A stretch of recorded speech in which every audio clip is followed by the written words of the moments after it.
Rome is the capital city and a special commune of Italy, as well as the capital of the Lazio region. The city has been a major human settlement for almost 3 millennia.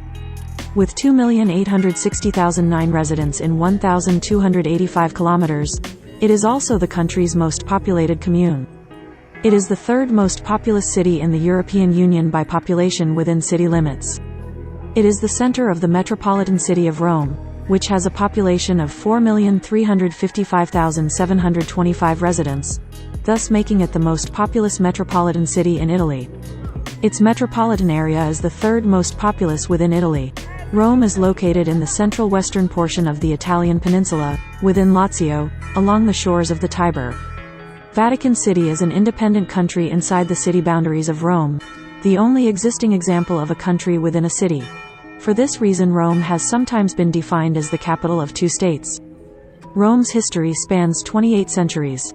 While Roman mythology dates the founding of Rome at around 753 BC, the site has been inhabited for much longer, making it one of the oldest continuously occupied cities in Europe. The city's early population originated from a mix of Latins, Etruscans, and Sabines. Eventually, the city successively became the capital of the Roman Kingdom, the Roman Republic and the Roman Empire, and is regarded by many as the first ever imperial city and metropolis. It was first called the Eternal City by the Roman poet Tibullus in the 1st century BC, and the expression was also taken up by Ovid, Virgil, and Livy. Rome is also called Caput Mundi, after the fall of the empire in the west, which marked the beginning of the Middle Ages. Rome slowly fell under the political control of the papacy, and in the 8th century it became the capital of the Papal States, which lasted until 1870.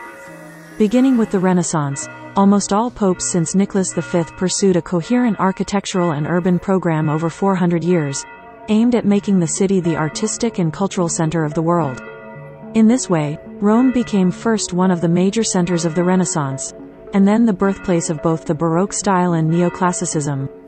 Famous artists, painters, sculptors and architects made Rome the center of their activity, creating masterpieces throughout the city. In 1871, Rome became the capital of the Kingdom of Italy, which, in 1946, became the Italian Republic.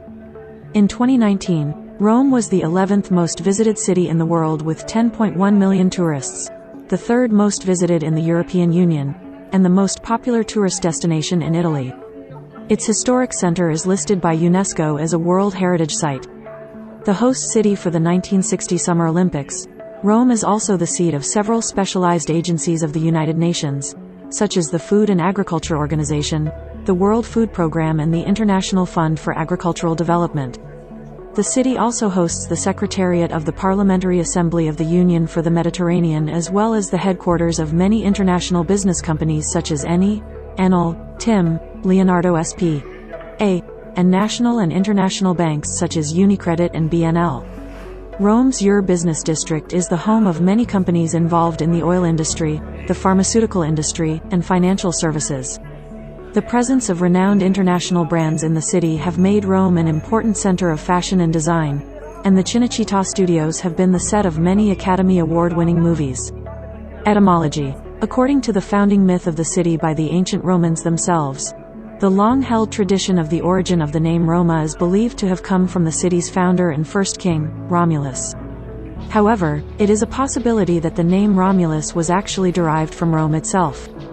As early as the 4th century, there have been alternative theories proposed on the origin of the name Roma. Several hypotheses have been advanced focusing on its linguistic roots, which however remain uncertain.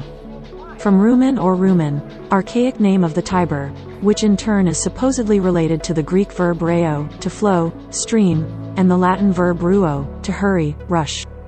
From the Etruscan word, whose root is *rum, teat, with possible reference either to the totem wolf that adopted and suckled the cognately named twins Romulus and Remus, or to the shape of the Palatine and Aventine hills. From the Greek word Rome, which means strength. History. Earliest history. While there have been discoveries of archaeological evidence of human occupation of the Rome area from approximately 14,000 years ago, the dense layer of much younger debris obscures Paleolithic and Neolithic sites. Evidence of stone tools, pottery, and stone weapons attest to about 10,000 years of human presence. Several excavations support the view that Rome grew from pastoral settlements on the Palatine Hill built above the area of the future Roman Forum. Between the end of the Bronze Age and the beginning of the Iron Age, each hill between the sea and the capital was topped by a village. However, none of them yet had an urban quality. Nowadays, there is a wide consensus that the city developed gradually through the aggregation of several villages around the largest one, placed above the Palatine. This aggregation was facilitated by the increase of agricultural productivity above the subsistence level, which also allowed the establishment of secondary and tertiary activities. These, in turn, boosted the development of trade with the Greek colonies of southern Italy. These developments, which according to archaeological evidence took place during the mid-8th century BC, can be considered as the birth of the city. Despite recent excavations at the Palatine Hill, the view that Rome was founded deliberately in the middle of the 8th century BC, as the legend of Romulus suggests, remains a fringe hypothesis. Legend of the founding of Rome. Traditional stories handed down by the ancient Romans themselves explain the earliest history of their city in terms of legend and myth. The most familiar of these myths, and perhaps the most famous of all Roman myths, is the story of Romulus and Remus, the twins who were suckled by a she-wolf. They decided to build a city, but after an argument, Romulus killed his brother and the city took his name. According to the Roman annalists, this happened on the 21st of April 753 BC.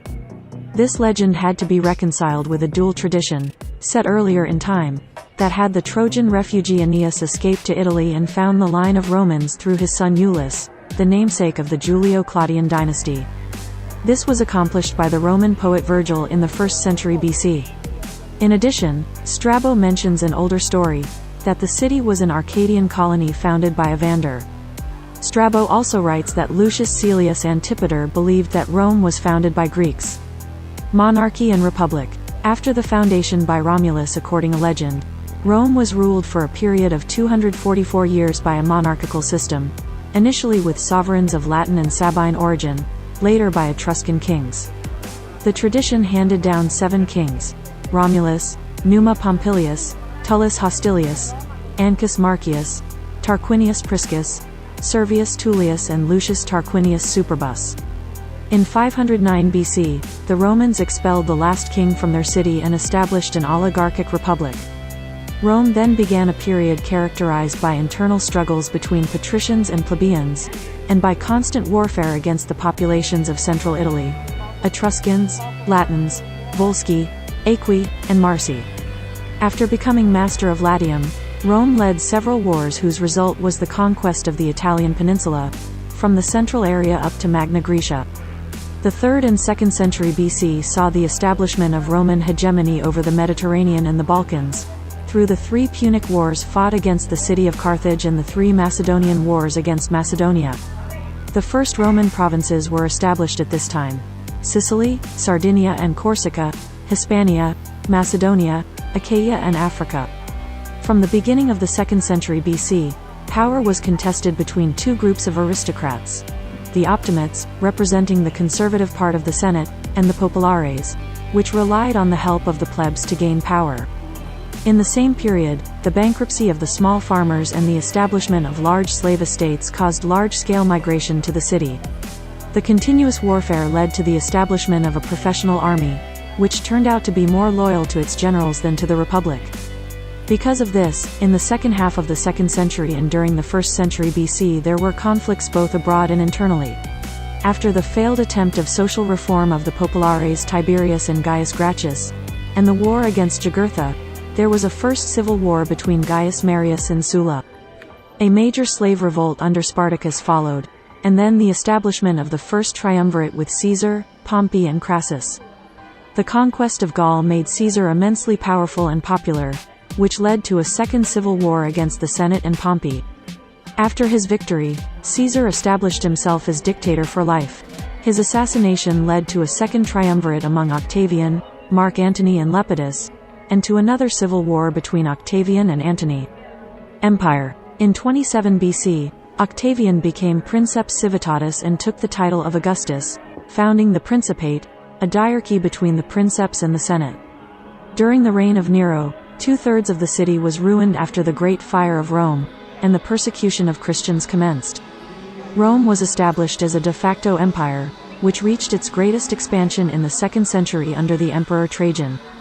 Rome was confirmed as Caput Mundi, i.e. the capital of the known world, an expression which had already been used in the Republican period. During its first 2 centuries, the empire was ruled by emperors of the Julio-Claudian, Flavian, and Antonine dynasties.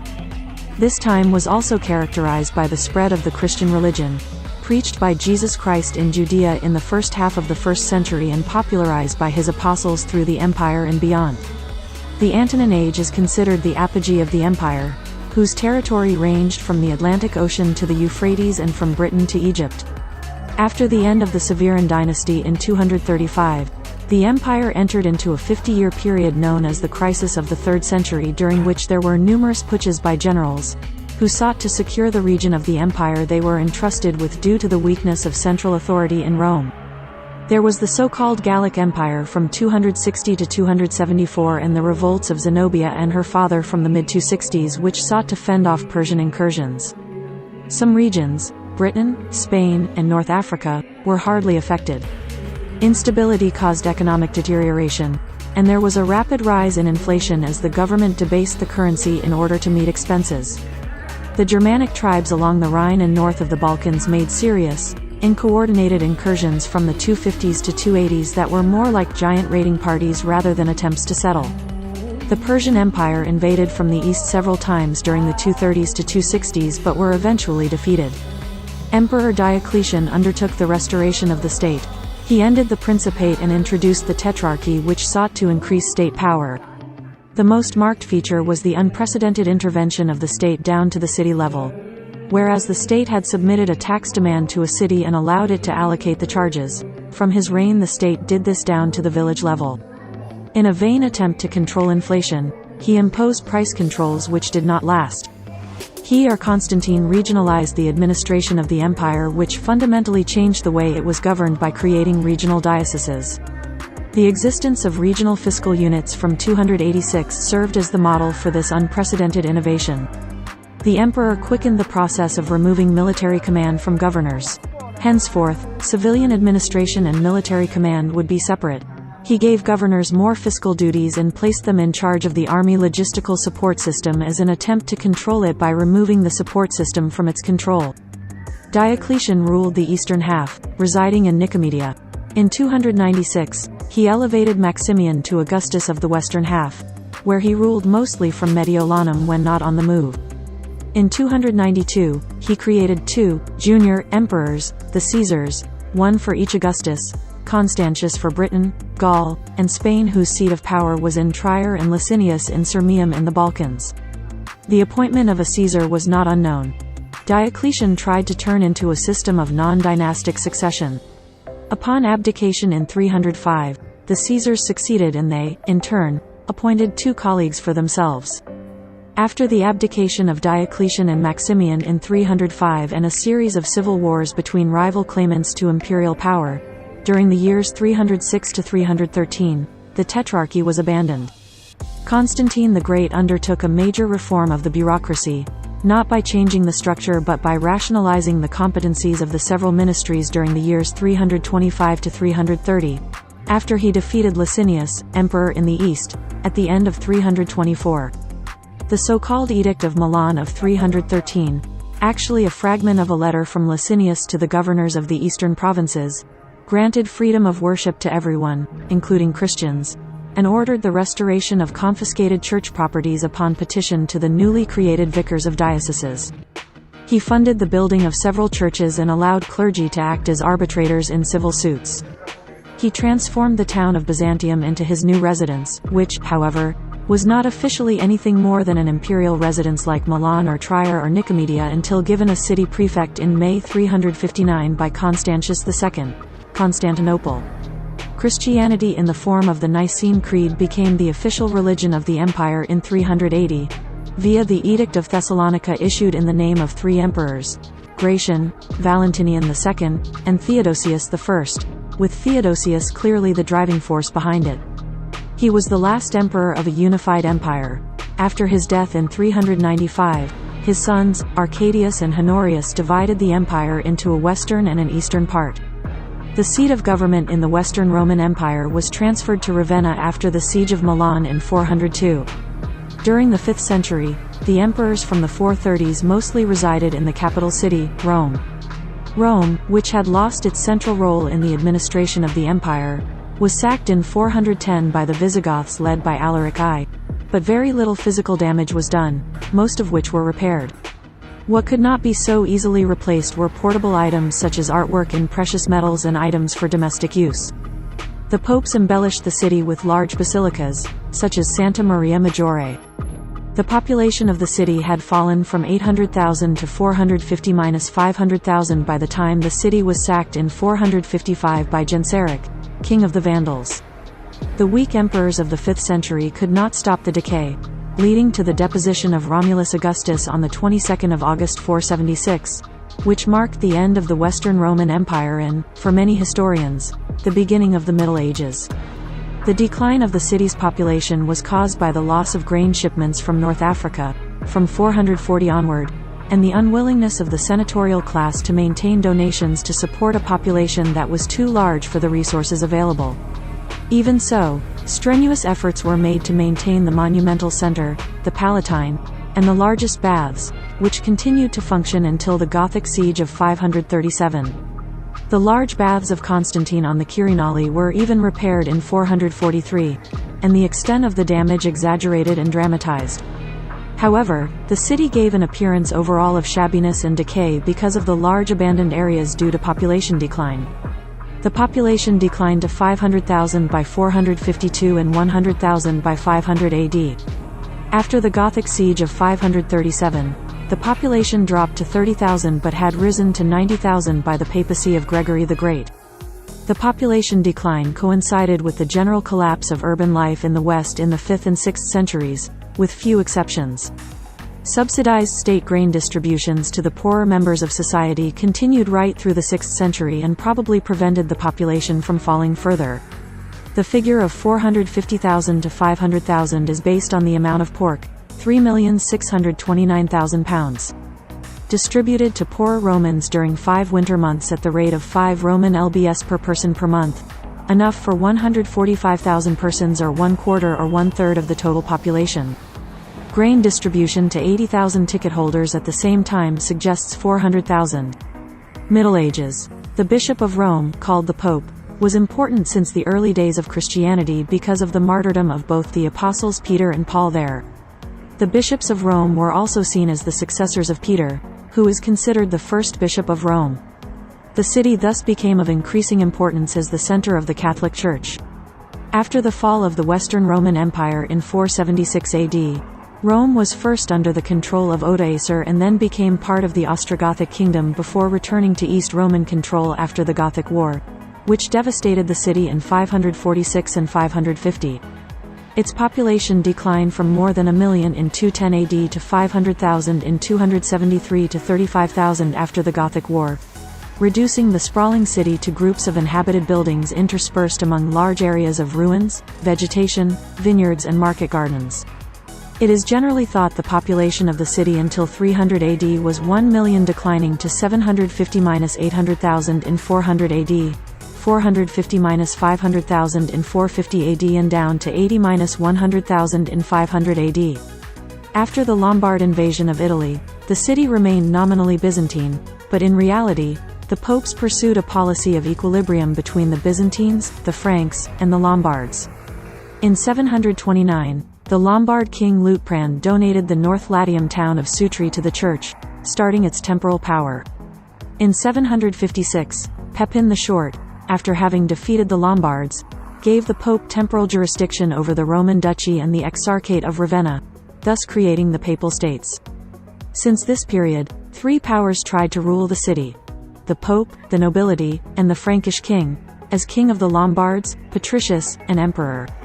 These 3 parties were a characteristic of Roman life during the entire Middle Ages.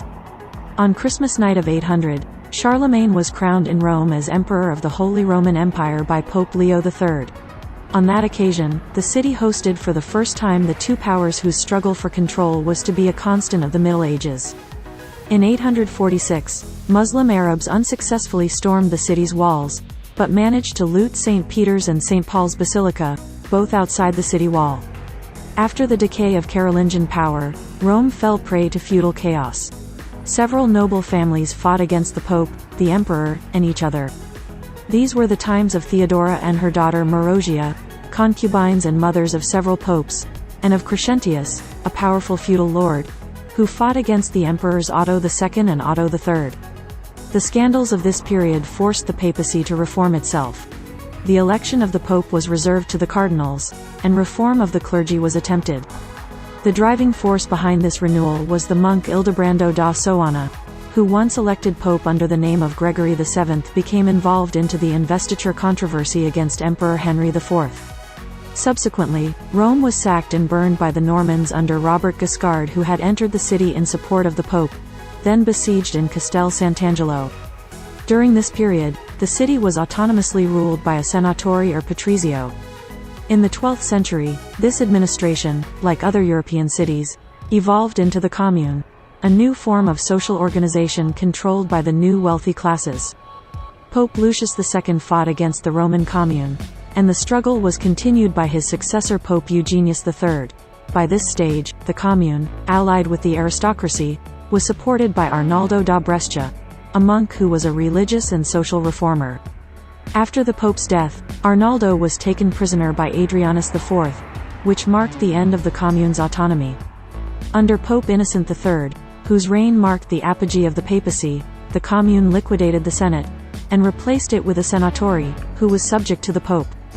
In this period, the papacy played a role of secular importance in Western Europe, often acting as arbitrators between Christian monarchs and exercising additional political powers. In 1266, Charles of Anjou, who was heading south to fight the Hohenstaufen on behalf of the Pope, was appointed senator. Charles founded the Sapienza, the University of Rome. In that period the Pope died, and the cardinals, summoned in Viterbo, could not agree on his successor. This angered the people of the city, who then unroofed the building where they met and imprisoned them until they had nominated the new pope. This marked the birth of the conclave. In this period the city was also shattered by continuous fights between the aristocratic families. Annibaldi, Caetani, Colonna, Orsini, Conti, nested in their fortresses built above ancient Roman edifices, fought each other to control the papacy. Pope Boniface VIII, born Caetani, was the last pope to fight for the Church's universal domain. He proclaimed a crusade against the Colonna family and, in 1300, called for the first Jubilee of Christianity, which brought millions of pilgrims to Rome. However, his hopes were crushed by the French King Philip the Fair, who took him prisoner and killed him in Anagni. Afterwards, a new pope faithful to the French was elected, and the papacy was briefly relocated to Avignon.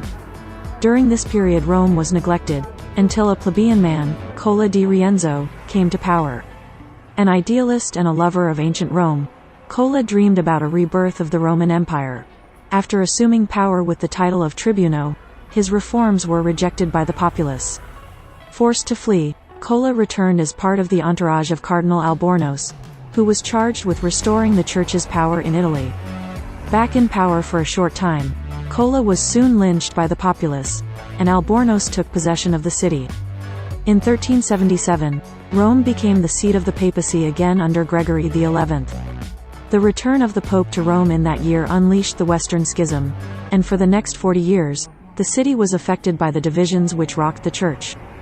Early modern history. In 1418, the Council of Constance settled the Western Schism, and a Roman Pope, Martin V, was elected.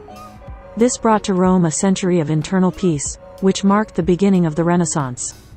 The ruling popes until the first half of the 16th century, from Nicholas V, founder of the Vatican Library, to Pius II, humanist and literate, from Sixtus IV, a warrior pope, to Alexander VI, a moral and nepotist, from Julius II, soldier and patron, to Leo X, who gave his name to this period, all devoted their energy to the greatness and the beauty of the Eternal City and to the patronage of the arts.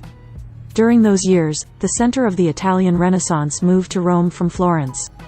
Majestic works, as the new St. Peter's Basilica, the Sistine Chapel and Ponte Sisto were created.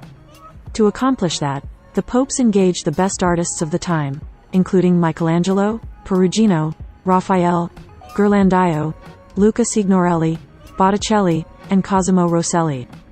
The period was also infamous for papal corruption, with many popes fathering children, and engaging in nepotism and simony. The corruption of the popes and the huge expenses for their building projects led, in part, to the Reformation and, in turn, the Counter-Reformation. Under extravagant and rich popes, Rome was transformed into a center of art, poetry, music, literature, education and culture. Rome became able to compete with other major European cities of the time in terms of wealth, grandeur, the arts, learning and architecture. The Renaissance period changed the face of Rome dramatically, with works like the Pietà by Michelangelo and the frescoes of the Borgia apartments. Rome reached the highest point of splendor under Pope Julius II and his successors Leo X and Clement VII, both members of the Medici family. In this 20-year period, Rome became one of the greatest centers of art in the world. The old St. Peter's Basilica built by Emperor Constantine the Great was demolished and a new one begun. The city hosted artists like Ghirlandaio, Perugino, Botticelli and Bramante, who built the Temple of San Pietro in Montorio and planned a great project to renovate the Vatican. Raphael, who in Rome became one of the most famous painters of Italy, created frescoes in the Villa Farnesina, the Raphael's rooms, plus many other famous paintings. Michelangelo started the decoration of the ceiling of the Sistine Chapel and executed the famous statue of the Moses for the tomb of Julius II. Its economy was rich, with the presence of several Tuscan bankers, including Agostino Chigi, who was a friend of Raphael and a patron of arts. Before his early death, Raphael also promoted for the first time the preservation of the ancient ruins. The War of the League of Cognac caused the first plunder of the city in more than 500 years since the previous sack. In 1527, the Landsknechts of Emperor Charles V sacked the city, bringing an abrupt end to the golden age of the Renaissance in Rome. Beginning with the Council of Trent in 1545, the Church began the Counter-Reformation in response to the Reformation, a large-scale questioning of the Church's authority on spiritual matters and governmental affairs. This loss of confidence led to major shifts of power away from the Church. Under the popes from Pius IV to Sixtus V, Rome became the center of a reformed Catholicism and saw the building of new monuments which celebrated the papacy. The popes and cardinals of the 17th and early 18th centuries continued the movement by having the city's landscape enriched with Baroque buildings. This was another nepotistic age. The new aristocratic families were protected by their respective popes, who built huge Baroque buildings for their relatives. During the Age of Enlightenment, new ideas reached the Eternal City, where the papacy supported archaeological studies and improved the people's welfare. But not everything went well for the Church during the Counter-Reformation. There were setbacks in the attempts to assert the Church's power, a notable example being in 1773 when Pope Clement XIV was forced by secular powers to have the Jesuit order suppressed. Late modern and contemporary, the rule of the popes was interrupted by the short-lived Roman Republic, which was established under the influence of the French Revolution. The Papal States were restored in June 1800, but during Napoleon's reign Rome was annexed as a département of the French Empire, first as Département du Tibre and then as Département Rome. After the fall of Napoleon, the Papal States were reconstituted by a decision of the Congress of Vienna of 1814. In 1849, a Second Roman Republic was proclaimed during a year of revolutions in 1848. Two of the most influential figures of the Italian unification, Giuseppe Mazzini and Giuseppe Garibaldi, fought for the short-lived republic. Rome then became the focus of hopes of Italian reunification after the rest of Italy was united as the Kingdom of Italy in 1861 with the temporary capital in Florence. That year Rome was declared the capital of Italy even though it was still under the Pope's control. During the 1860s, the last vestiges of the Papal States were under French protection thanks to the foreign policy of Napoleon III. French troops were stationed in the region under Papal control. In 1870 the French troops were withdrawn due to the outbreak of the Franco-Prussian War. Italian troops were able to capture Rome entering the city through a breach near Porta Pia. Pope Pius IX declared himself a prisoner in the Vatican. In 1871 the capital of Italy was moved from Florence to Rome. In 1870 the population of the city was 212,000, all of whom lived with the area circumscribed by the ancient city, and in 1920, the population was 660,000. A significant portion lived outside the walls in the north and across the Tiber in the Vatican area. Soon after World War I in late 1922, Rome witnessed the rise of Italian fascism led by Benito Mussolini, who led a march on the city. He did away with democracy by 1926, eventually declaring a new Italian empire and allying Italy with Nazi Germany in 1938. Mussolini demolished fairly large parts of the city center in order to build wide avenues and squares which were supposed to celebrate the fascist regime and the resurgence and glorification of classical Rome. The interwar period saw a rapid growth in the city's population, which surpassed 1 million inhabitants soon after 1930. During World War II, due to the art treasuries and the presence of the Vatican, Rome largely escaped the tragic destiny of other European cities. However, on the 19th of July 1943, the San Lorenzo district was bombed by Anglo-American forces, resulting in about 3,000 immediate deaths and 11,000 wounded, of whom another 1,500 died. Mussolini was arrested on the 25th of July 1943. On the date of the Italian armistice, the 8th of September 1943, the city was occupied by the Germans. The Pope declared Rome an open city. It was liberated on the 4th of June 1944. Rome developed greatly after the war as part of the Italian economic miracle of post-war reconstruction and modernization in the 1950s and early 1960s. During this period, the years of La Dolce Vita, Rome became a fashionable city, with popular classic films such as Ben-Hur, Quo Vadis, Roman Holiday and La Dolce Vita filmed in the city's iconic Cinecittà studios. The rising trend in population growth continued until the mid-1980s, when the commune had more than 2.8 million residents. After this, the population declined slowly as people began to move to nearby suburbs.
de soleil, pas de soleil, pas de soleil, pas de soleil,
sole.